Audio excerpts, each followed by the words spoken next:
안녕하세요. 홍영호재 보상TV의 손해사정사 홍영호재입니다.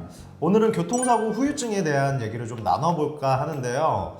교통사고라고 하면 후유증 때문에라도 쉽게 합의를 못하는 경우가 많습니다. 이럴 경우 어떤 방법으로 대처를 하고 또 어떤 방법으로 준비를 할지 알아보도록 하겠습니다.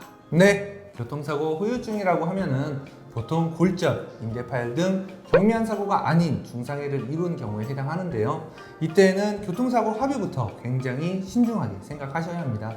합의라는 것이 보통 한번 이루어지면 재차 청구하는 것이 여간 쉬운 일이 아니다 보니 신체에 후유증이 남은 경우 앞으로 치료 계획 등도 고려하셔야 하고 합의 금액에 대해서도 신경 쓰셔야 합니다. 그럼 후유증의 범위부터 설명드리겠습니다. 네, 일단 후유증의 범위를 설명드리기 전에 통증에 대해 여쭤보시는 분들이 많습니다. 그런데 이 후유장애로 통증은 인정되지 않습니다. 그래서 후유증의 보상금으로 이어지질 않으니 참고하시면 되고요.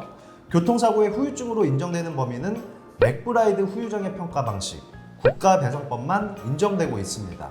여기에는 골절, 인대파열, 신경손상 등 신체 부위별 진단명 등에 따라서 세세하게 나뉘어져 있고 사람의 신체를 100%로 보고 여기서 다친 부위, 다친 정도에 따라서 얼마만큼 노동 능력이 상실했는지를 평가를 합니다.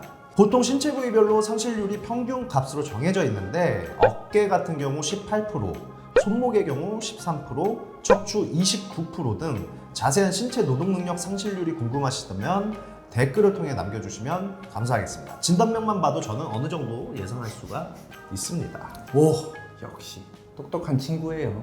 그렇다면 저는 이 후유증은 과연 누구한테 평가를 받아야 하는지에 대해 설명드리겠습니다.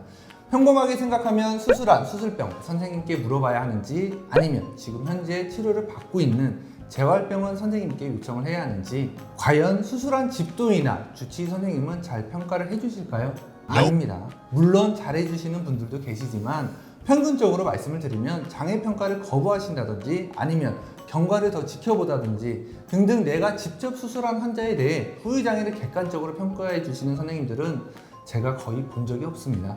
반대로 생각해도 그러지 않을까요? 그렇다면 수술한 선생님께 못 받으면 지금 현재 물리치료 받는 선생님께 요청을 해야 할까요? 그럼 보통 대부분 수술한 집도의 선생님께 평가받으라고 책임을 회피하시는 경우가 많습니다. 그렇게 되면 우리 소중한 구독자분들은 갈 길을 잃게 되죠. 이렇게까지 열심히 발로 뛰어다니셨는데 다 안 되셨다면 결국은 전문가를 선임하실 수밖에 없습니다.